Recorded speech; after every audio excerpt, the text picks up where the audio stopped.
Bonjour à tous. Cette vidéo a pour but d'expliquer aux élèves qui utilisent EduGroup comment déterminer le nombre d'heures d'absence depuis le début de leur formation. Pour accéder à EduGroup, vous devez inscrire dans la barre d'adresse edu.csrdn.qc.ca suivi de retour. Voici la page d'accueil du portail EduGroup. Vous devez vous identifier pour accéder à vos informations. Votre code d'identification vous a été remis au début de votre formation et il prend la forme de la première lettre de votre prénom suivi de votre nom de famille et peut-être un chiffre si plus d'une personne a le même code d'identification.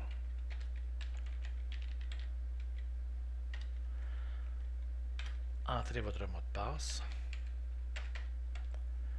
Cliquez sur Connexion. Après avoir entré votre identifiant et mot de passe, vous arrivez sur la page principale d'EduGroup où vous pouvez voir les communiqués, l'agenda et vos courriels.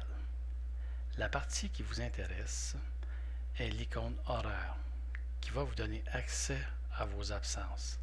Cliquez sur l'icône et il vous affiche l'horaire de la semaine.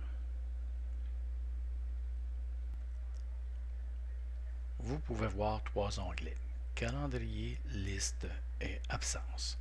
Cliquez sur l'onglet Absence. Vous voyez trois zones. La première est le calendrier. Vous remarquerez que le 1er novembre a un fond vert, ce qui représente un retard selon la légende.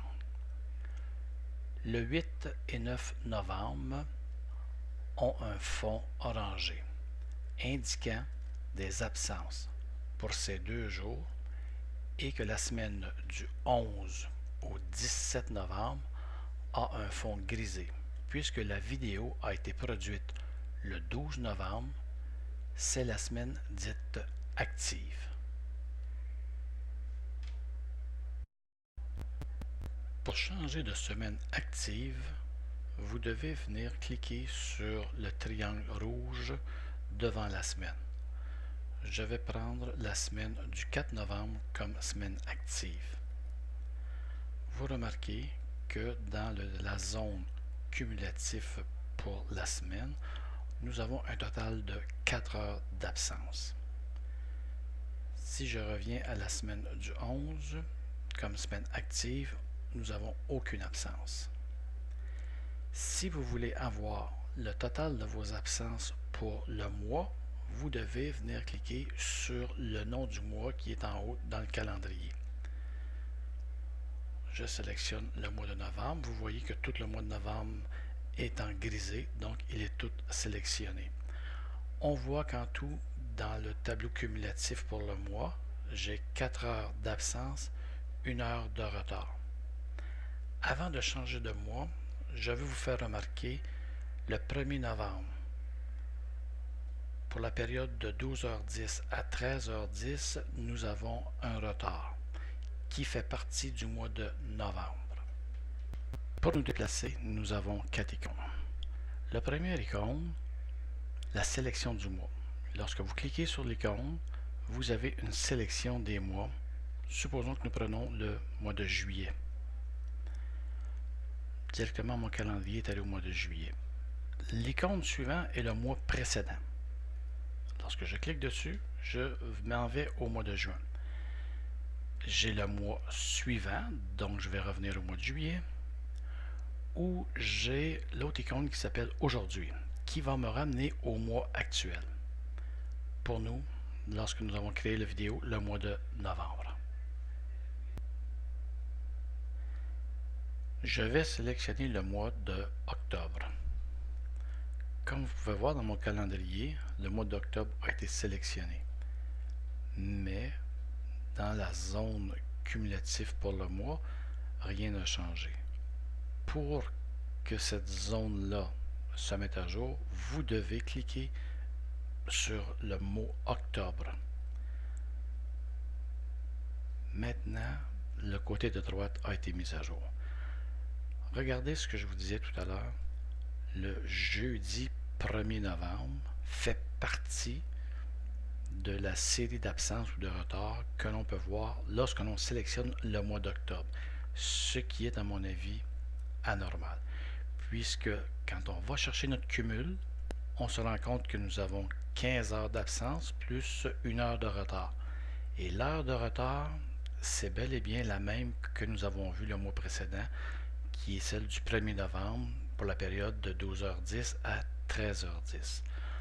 Donc, quand un élève doit faire le cumulatif de toutes ses absences, il doit porter attention à ne prendre que les absences ou les retards qui sont du mois d'octobre. Donc moi ici je vois que le 1er novembre ne doit pas être calculé, même si je le vois ici dans le cumul.